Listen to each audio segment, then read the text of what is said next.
donc le thème de la transmission et de la formation. Il n'y a pas d'avenir possible, on l'a bien compris, sans ces deux leviers et sans politique volontariste. Pascal Morand, vous êtes ancien directeur général de l'Institut français de la mode, l'IFM. Vous êtes président exécutif de la Fédération de la haute couture et de la mode.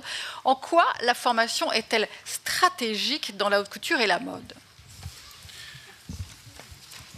Bonjour et merci beaucoup Catherine de nous avoir réunis, d'avoir l'initiative de ce projet qui nous rassemble et qui est important. Bonjour à tous.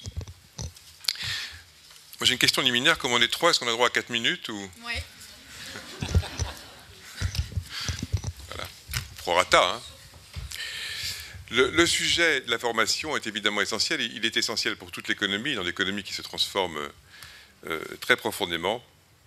Et aussi, bien entendu, pour notre filière, pour notre secteur dans son ensemble, qui est, il faut le rappeler toujours, aussi un laboratoire de l'économie. Ce qui se passe dans notre secteur annonce ce qui va se passer dans d'autres environnements et dans l'économie dans son ensemble. C'est comme une loi qui se manifeste régulièrement. Il va de soi que la créativité, la compétitivité future de nos industries au sens large dépend des ressources humaines, de la compétence, de la qualité, de l'épanouissement des ressources humaines, des femmes et des hommes qui la composent. Alors c'est un enjeu extrêmement important et comme je n'ai que 4 minutes, je vais tout de suite dire que cet enjeu il se pose à 2 niveaux, même si en fait il y a davantage d'interaction entre ces 2 niveaux, c'est pas une dichotomie. 2 niveaux qui sont celui de l'enseignement supérieur et celui de l'enseignement technique, avec évidemment beaucoup d'interactions entre les 2 niveaux. Alors s'agissant de l'enseignement supérieur, Lynn y a fait référence, il y a 2 sujets. Le premier, c'est d'assurer le leadership mondial, en toute modestie, de la même manière que nous avons le leadership mondial dans les Fashion Week et globalement dans le secteur, comme Guillaume de Seine l'a rappelé. Alors pour ça, il y a une décision qui a été prise, plus qu'une orientation, un choix stratégique, donc à l'initiative de la Fédération de haute couture et de la mode, mais cela va soit en synergie et en lien aussi étroit avec l'ensemble des professions, qui consiste, donc ce choix consiste à réunir 2 écoles, d'une part l'Institut français de la mode, IFM, qui, les classements le disent, a affirmé d'ores et déjà son leadership en management de la mode au niveau mondial. Et d'autre part, l'école de la Chambre syndicale de la couture parisienne, qui appartient et qui aura appartenu à notre fédération depuis un nombre important de décennies, et qui va être intégrée au sein de l'Institut français de la mode, ce qui fait que nous aurons des enseignements qui vont aller du CAP jusqu'au doctorat. Le doctorat existe d'ores et déjà, pour ce qui nous concerne, on en parle régulièrement avec Lynn. C'est un doctorat qui est en partenariat avec Paris 1 Panthéon-Sorbonne, mais il y a d'autres programmes doctoraux qui doivent se mettre en place, c'est important à l'heure de l'économie de la connaissance. Et dans 3 domaines, dans 3 champs, qui sont le management, qui sont la création et qui sont le savoir-faire. Alors évidemment, la dimension d'innovation et technologique est aussi très importante.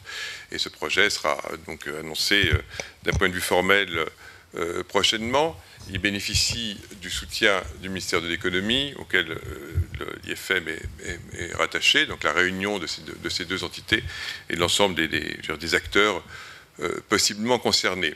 Alors un mot sur la question de la création. Pourquoi est-ce que la création c'est extrêmement important? Il y a des très bonnes écoles de création dans ce pays, dans notre pays, et je vais y revenir. Mais il y a une politique publique extrêmement proactive, notamment, je pourrais prendre différents exemples, mais notamment en Grande-Bretagne, où finalement il y a une sorte de dimension académique qui a été donnée à l'enseignement de la création.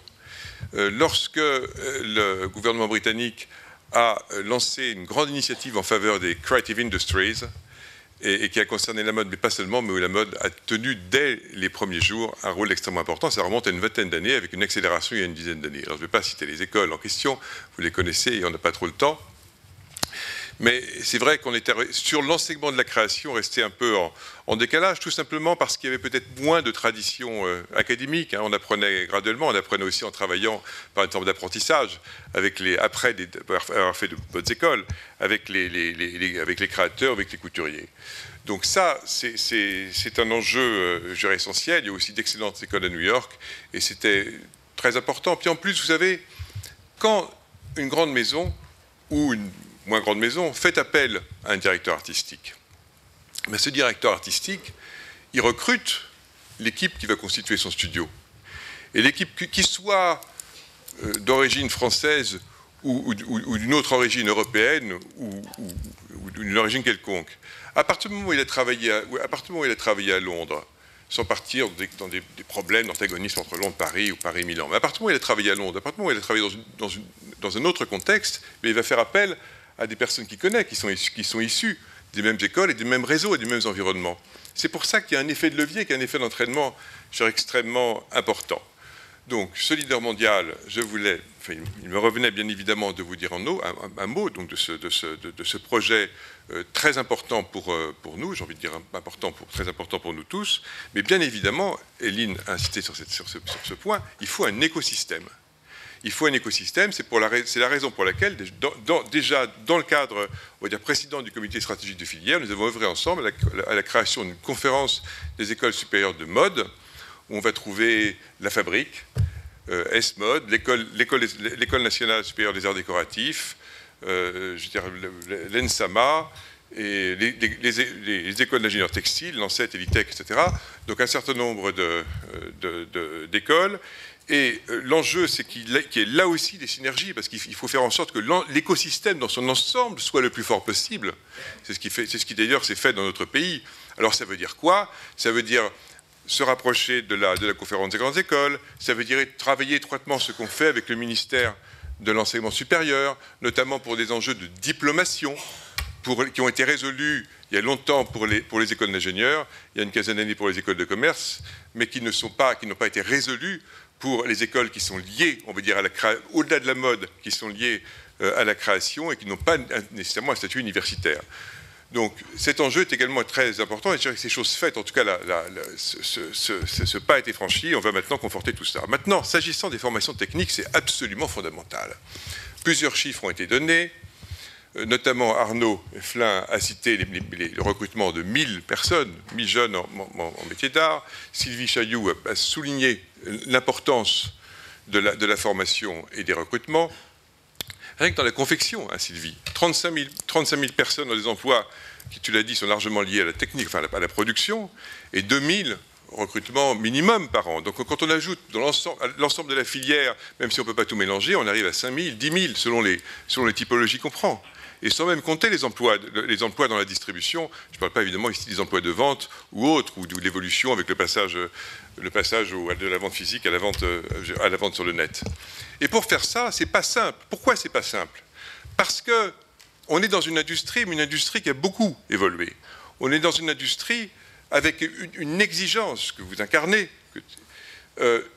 très grande en matière de qualité, en matière d'excellence en permanente, avec des séries de plus en plus courtes.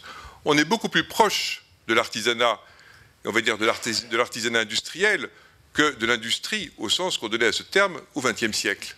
Et donc ça implique une mutation qui est complexe, parce qu'il s'agit à la fois de préserver les savoir-faire avec une grande exigence, et d'un autre côté d'être pénétré de l'impératif de faire évoluer aussi les choses et de faire évoluer les méthodes, où les métiers à la main s'associent et se lient de nouvelles manières à l'automation traditionnelle et potentiellement à la machine digitale, et avec toutes les implications que ça peut avoir.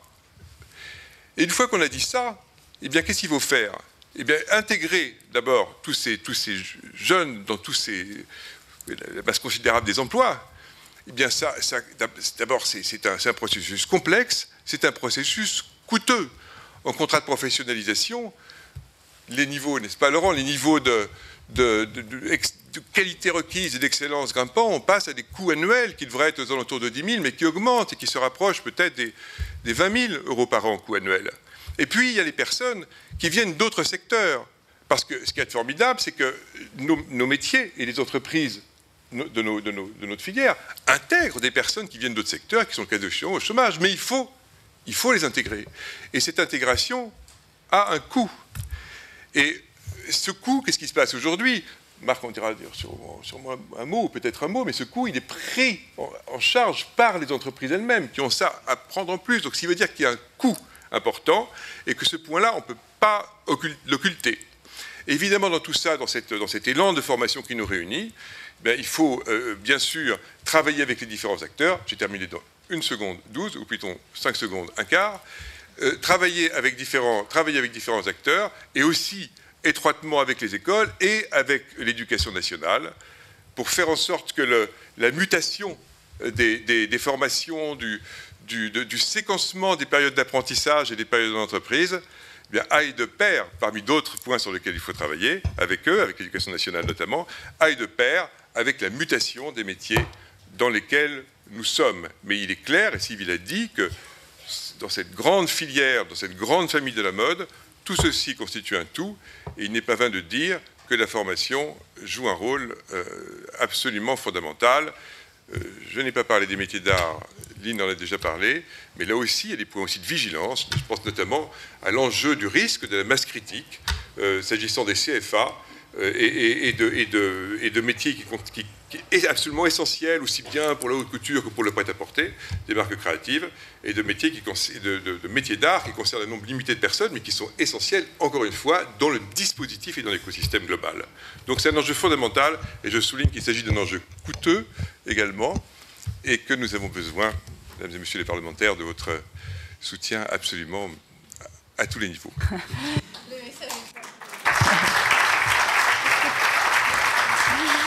Voilà, merci pour cette intervention qui pointe bien les besoins. Qu'en est-il des filières de formation dans le secteur de la bijouterie joaillerie? Je me tourne vers Michel Baldocchi, qui est directeur général de la Haute École de Joaillerie Paris. Donc, quel est l'existant et quels sont les besoins dans votre domaine?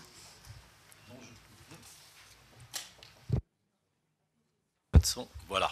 Bonjour à toutes et à tous. Merci beaucoup de me recevoir ici, puisque j'ai l'honneur, le privilège de représenter à la fois la filière de la branche de la bijouterie-joaillerie tout entière, et ce n'est pas rien, et aussi un organisme de formation extrêmement important, la Haute École de Joaillerie. Alors le secteur de la bijouterie-joaillerie, je ne vais pas revenir dessus, on en a parlé tout à l'heure, enfin on a parlé à la fois du secteur économique des métiers de luxe et aussi des métiers d'art, mais vous savez tous que la joaillerie qui, comme chacun sait, le plus vieux métier du monde, puisque déjà, depuis le néolithique, l'homme réalise des objets de parure. Donc c'est une très très longue histoire, et que la Corporation des Orfèvres, dont notre chambre syndicale et notre école est la descendante, a été créée en 1303. Mais ces métiers existaient depuis bien longtemps. Et l'école de la bijouterie-joaillerie a accompagné le développement de toutes les grandes marques de bijouterie-joaillerie au XIXe siècle, puisqu'elle fête cette année ses 150 ans. Tout à l'heure, Madame Cohen-Solal parlait de la maison Mellerio, qui a été créée en 1613, 400 ans, c'est une longue histoire, c'est dire le poids de l'histoire et du savoir dans ces métiers-là. Mais toutes les autres grandes marques, que ce soit Hermès, qui fait de la haute bijouterie, que ce soit Cartier, qui est le numéro 1 mondial de la joaillerie aujourd'hui, que ce soit Boucheron, que ce soit Van Cleef, représentent le savoir-faire joaillier français dans le monde, ont une très forte image et s'appuient sur des savoir-faire qui ont été en grande partie, pour beaucoup, développés par la Haute École de Joaillerie, qui, comme je le disais, fête aujourd'hui ses 150 ans. Alors 150 ans, c'est très jeune en même temps. Et à 150 ans, il faut se tourner vers l'avenir. Que va-t-on faire pour les 150 prochaines années? Eh bien, il va falloir continuer à accompagner le développement de la bijouterie et de la joaillerie. L'école de la bijouterie-joaillerie, de la Haute École, qui se trouve rue du Louvre à Paris, présente tous les types de formations. De la formation initiale, de la formation en alternance et de la formation professionnelle continue. Et ces trois types de formations, aujourd'hui, connaissent un fort développement. Ils connaissent un fort développement et j'attire votre attention sur un point extrêmement particulier. Le secteur de la bijouterie-joaillerie aujourd'hui est un secteur avec une forte employabilité. Nous n'avons pas de problème de recrutement, aussi bien de jeunes qu'un public plus âgé, mais bien entendu des besoins pour aider à compléter et à développer les formations que nous mettons en place. Alors, quels sont les projets de développement de la Haute École de Joaillerie dans les années à venir? Eh bien, comme le disait Pascal tout à l'heure, bien entendu, il faut d'abord se développer. Les problèmes de taille critique sont des problèmes importants pour tous les organismes de formation, comme le nôtre. Nous avons 600 à 700 étudiants, c'est très juste aujourd'hui pour aborder l'avenir. Et d'autre part, de pouvoir les accompagner dans les différents dispositifs existants. Nous envisageons bien entendu des rapprochements avec certaines structures, nous avons déjà des partenariats, nous travaillons avec l'IFM sur certains sujets, mais nous avons notre spécificité dans le secteur de la bijouterie-joaillerie. Ce que nous mettons en place, c'est bien entendu l'ouverture vers des niveaux supérieurs. L'école de joaillerie, traditionnellement, est une école de la main, de métier d'art, autrement dit qui préparait à des diplômes de niveau 5 ou de niveau 4, voire de niveau 3. Cela ne correspond plus aujourd'hui aux besoins et aux attentes internationales. Donc nous envisageons, à la Haute École de Joaillerie, de développer bien entendu maintenant des formations de niveau 2 et de niveau 1. Nous sommes en train de les mettre en place et ça demande bien entendu de l'appui et de l'accompagnement. D'autre part, nous avons le besoin indispensable d'ouvrir ces formations à l'international. Aujourd'hui, le monde du luxe, le monde de la joaillerie est un monde international. La joaillerie française, c'est 5,5 milliards de chiffre d'affaires annuel et c'est 90% à l'exportation. Donc on ne peut pas ne pas voir cela et continuer à faire de la formation franco-française. Nous devons recevoir des étudiants étrangers, nous devons pouvoir développer aussi la formation internationale. Ça, c'est indispensable. Enfin, nous avons aussi un autre rôle. Comme je le disais à l'école, nous avons une partie de la formation qui est de la formation en alternance. C'est-à-dire nous formons des apprentis sur des formations de niveau 5, de niveau 4, de niveau 3, de niveau 2. Nos apprentis doivent pouvoir trouver des entreprises d'accueil qui puissent les recruter dans de bonnes conditions, bien entendu. Il y a un grand projet de réforme de la formation qui va concerner l'apprentissage. Je pense que c'est une très bonne chose, par exemple, que la suivi de la formation puisse être confié aux branches professionnelles et aussi qu'aujourd'hui, l'apprentissage puisse préparer au-delà des formations diplômantes, aux formations certifiantes ou aux formations qualifiantes. Enfin, il y a un dernier point qui est indispensable, et vous l'aviez évoqué il y a quelques instants, Pascal, c'est le développement de la formation professionnelle continue. Les métiers du luxe, les métiers de la bijouterie-joaillerie aujourd'hui sont des métiers qui attirent beaucoup de monde. Je suis très frappé de voir, moi, qu'à chaque rentrée, nous avons un public de plus en plus important d'adultes en reconversion, de personnes qui font de la reconversion professionnelle pour changer de secteur professionnel. Ils viennent de tout secteur et de tout milieu. Alors c'est vrai que les métiers de la bijouterie, les métiers de la joaillerie les attirent. Pourquoi? D'abord parce que ce sont souvent des métiers de la main, ce sont des métiers des savoir-faire, avec la forte image que cela a. Beaucoup me disent, j'ai vu des gens qui étaient responsables financiers ou qui étaient cartographes, même journalistes parfois, qui venaient nous voir en disant « j'ai envie de faire un métier où je vois ce que je fais, où je veux faire quelque chose de ma main, mais où je veux que mon travail ait un sens ». Et ça, je crois que c'est très très fort. C'est une très forte tendance aujourd'hui.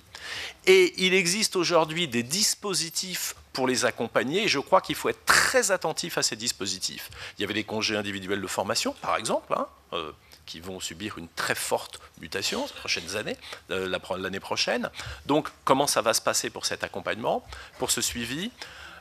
Il y a aussi, et je termine, la formation initiale aussi qui reste une formation fondamentale. Donc l'ensemble de ces dispositifs aujourd'hui doivent être suivis, doivent être accompagnés pour permettre aux métiers d'art, mais qui sont aussi des métiers d'industrie, des métiers de développement comme ceux de la bijouterie à joaillerie, de continuer à se développer dans les années qui viennent. Je répète, l'école a 150 ans, elle a accompagné le développement de toutes les marques de bijouterie-joaillerie pendant 150 ans.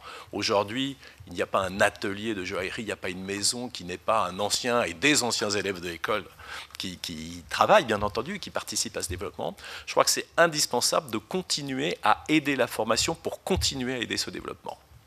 Voilà, merci beaucoup. Merci.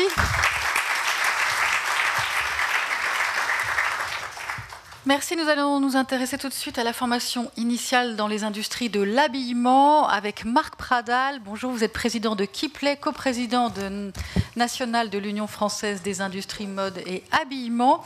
Vous avez conduit il y a 3 ans une étude sur la formation dans la partie habillement. Qu'a-t-on observé à cette occasion ?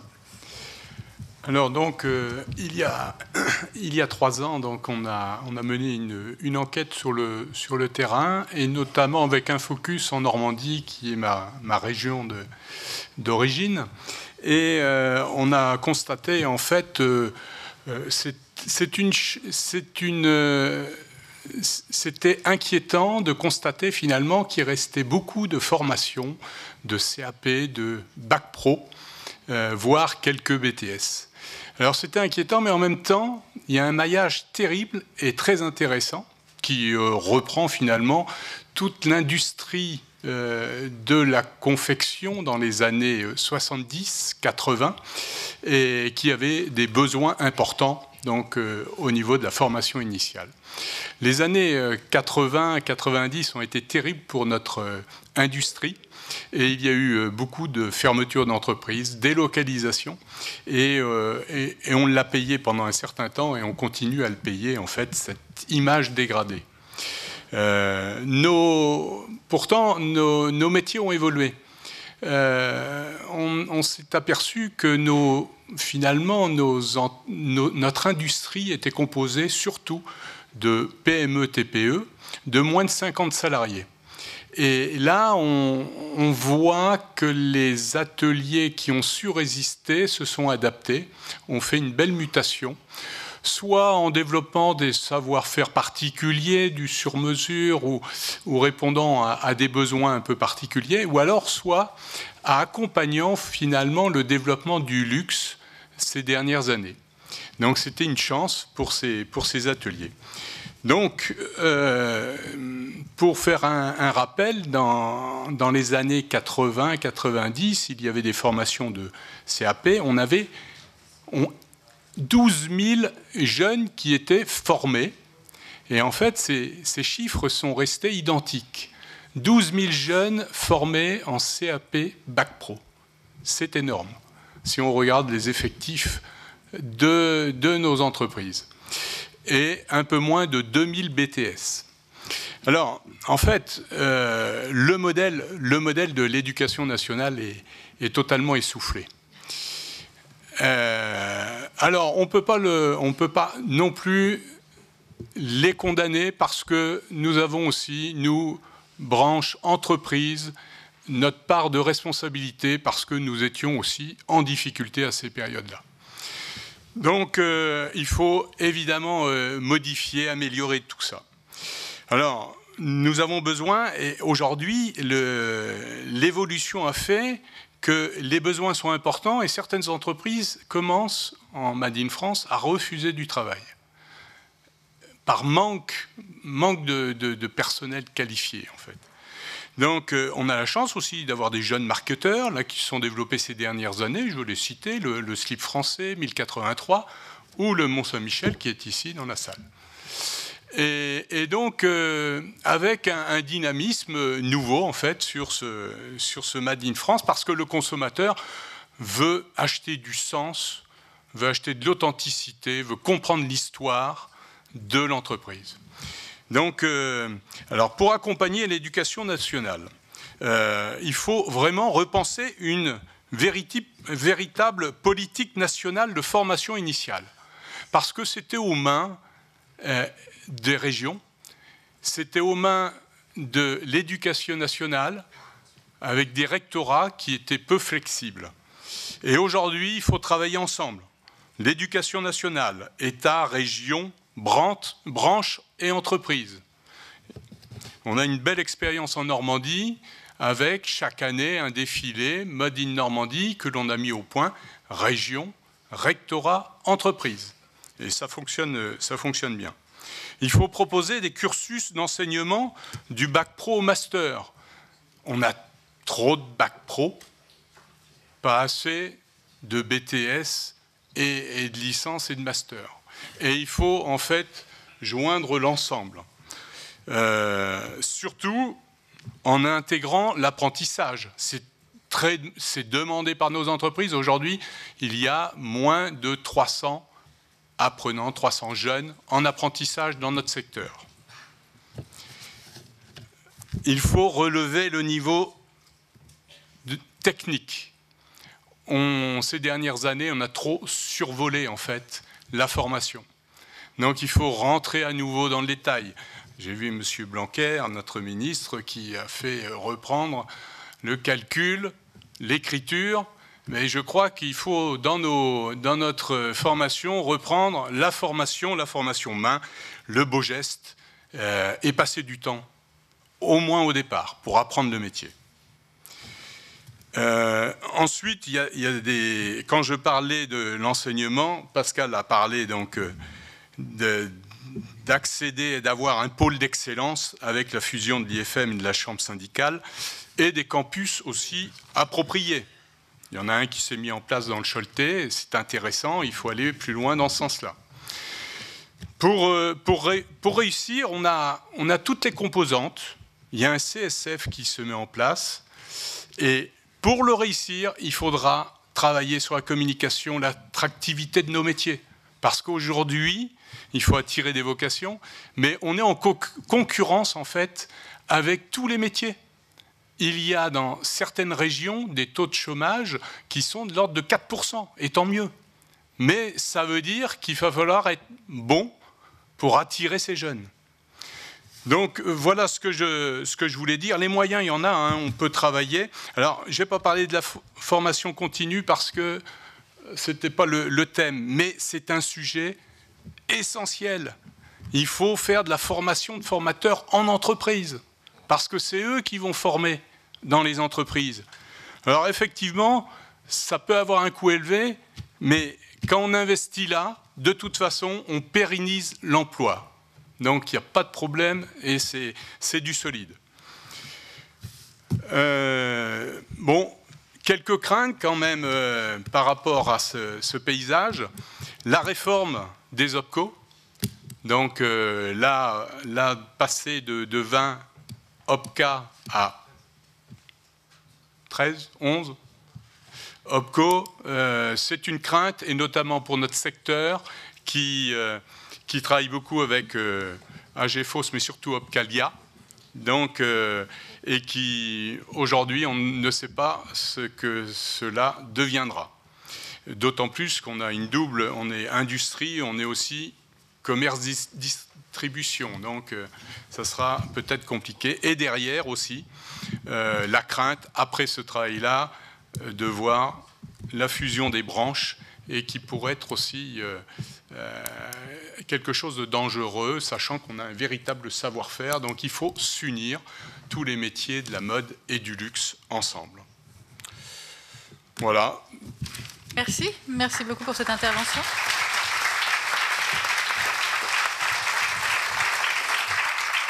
Pascal Morand, vous vouliez ajouter un mot? Juste pour dire que la formation est un des 4 axes prioritaires du comité stratégique de filière. Voilà ce qui convenait de rappeler. Contribution très importante, merci beaucoup. Oui, moi je voulais redire quelque chose. Vous avez parlé de la formation professionnelle continue, c'est aussi quelque chose d'important. J'ai parlé de la reconversion professionnelle. Il n'y a pas que ça, bien entendu, dans la formation professionnelle continue. Il y a la formation des collaborateurs, des salariés d'entreprise.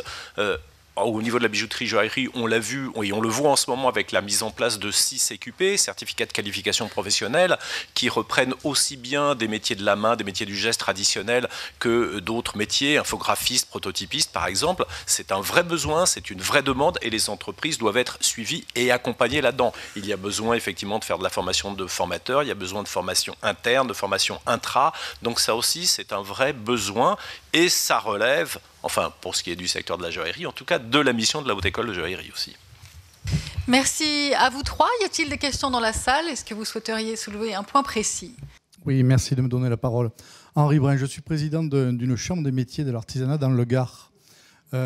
Département où on dispense dans notre CFA de chambre des métiers des CAP de bijouterie, dans lesquels, si la région ne nous aidait pas, si nous-mêmes, dans le cadre d'une solidarité envers les professionnels de la bijouterie, on n'avait pas investi, on ne pourrait pas maintenir ces formations. Aujourd'hui, avec la loi Pénicaud, quid des formations à venir? Vous avez montré un portrait de ce que peuvent être ces métiers à Paris, et bien sûr que je l'entends bien. On est ici au Sénat dans une maison où l'institution représente les territoires. Et j'ai souvent défendu, puisque j'ai d'autres responsabilités nationales pour l'artisanat, de défendre des compétences avec une formation partout et pour tous. C'est profondément en décalage avec ce que vous venez de nous dire. Quelle réponse peut-on avoir pour qu'on puisse continuer à dispenser ces métiers? On y est attaché. Je suis venu avec 2 entrepreneurs, 2 artisans EPV de mon département qui aujourd'hui souffrent de recrutement, souffrent de trouver du personnel en adéquation avec leur métier, qui souffrent aussi quelquefois de reconnaissance, parce que EPV c'était un titre et aujourd'hui on a peu d'avantages d'être EPV, si ce n'est quand même l'avantage d'avoir une super qualification et d'être reconnu. Mais c'est vrai que au quotidien, de former de l'excellence, c'est difficile et sur le territoire, on n'est pas toujours en adéquation avec les discours que vous venez de nous donner. Merci messieurs, dames.